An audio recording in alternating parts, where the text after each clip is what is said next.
Fortunately for us, we had a large reserve of coal, and obviously the Western world, including the bank, are not very happy with the production of energy through coal, but that's the cheapest power that we have right now. There, we've employed women as dumper truck drivers, and these trucks are not the normal trucks that you see here. I'm forgetting, perhaps you can help me, or Musaddiq can help me. They've got 6 tons or something, 50-ton trucks.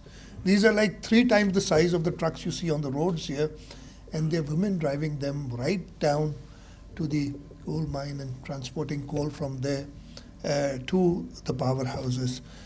We've got women in this backward area operating reverse osmosis plants.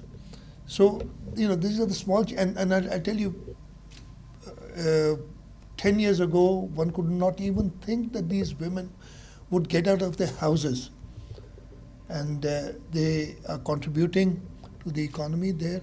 And even otherwise, the province of Sindh, in my opinion, has been the most outward looking in terms of having women participate.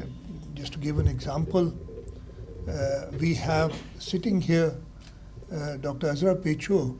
We've got reserved women's seats in the parliament, but she preferred to contest a general seat, not once. This is the second time round, and she's got elected on a general seat.